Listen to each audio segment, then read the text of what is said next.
All right, back on the E92 M3. This is the first time I'm really getting up close and personal with the car, and we need to clean it. It is filthy in here. I've already gone after this door card. This one is not in the best shape, but still plenty presentable. There's like a gash here. There's a weird oily stain here I cannot get out. But this thing was filthy, especially in the switch. So frequently, of course, this gets dirty fast. So that is all clean. I've actually been cleaning all this stuff with pretty minimal supplies because everything else is at the shop. This is a boar's fur, pretty fine brush, but it does a really good job at getting inside and lifting up a lot of that crap that gets under the switch. Same with the door handle and back behind this interior grab handle. The door panel was also coming off, which, you know, not sure about who's been in here last, but there's some odd wiring and stuff in the car that I'm gonna have to tear out at some point. There was a radar, or is a radar, that's hardwired in here, and that needs to be dealt with. There's a lot of different things, but carpets are somewhat clean underneath, but this guy did have a dog in his car all the time, and it's not very fun to remove dog hair. So glove box is vacuumed out and cleaned best I could. Cup holders work. They are a little sticky, so we're gonna need to pull those out at some point when they inevitably stop working, but for now I'm gonna leave them alone. Carpets are turning out okay using the vacuum and the Griot's odor neutralizing interior cleaner. It works pretty good, but it does need to be worked into the carpet for the best result. So I'm going to continue getting at the dashboard here. Some of the trim, this trim fully loose. I don't know what happened there, but there's, like I said, there's wires and stuff snaked in this car that need to all come out. So lots to do, and I've been at this for probably an hour just working on this seat and the door card. So I'm going to be here for the foreseeable future, probably until the sun goes down.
Alright, so here's a little update on the interior. Center console area is looking and feeling and smelling a lot better. This side of the car is in much better condition than it was a couple hours ago. I noticed this A-pillar has some bite marks, probably from his dog or something.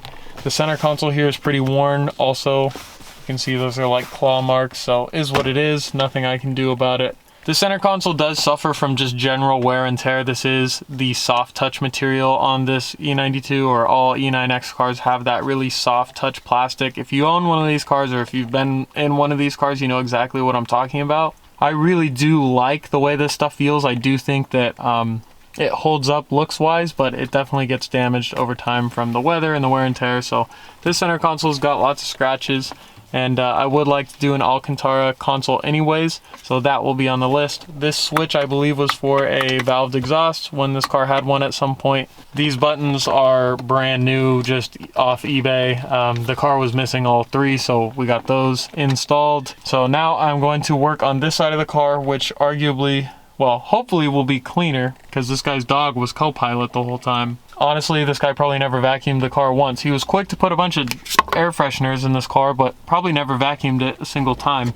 And so it's probably not going to be very nice over here either. But we just have a few other little things, like this phone mount is really on there, so I don't really want to break this climate control trim panel. So I'm gonna just wait on that and wait till I get to the shop, and I can be a little bit more careful about pulling that off. The radar, cool in concept, cool in theory. I don't speed, like genuinely. I just care about my license and my job too much to do that, so I don't really need this. I would like to actually take it out at some point, but it is not on the list. Always remember though, if you buy a car, and whether it's in this condition or not, you should go through the car in its entirety, get close and personal with the car, see what is worn, what's not, what would need replacing, what doesn't, and things will give you an indication of what's been messed with. Like this kick panel was all messed up, this door sill all messed up, so it does kind of give you some clues if you're unsure on the car's full history. This car in particular is very much a mystery to this day to me, so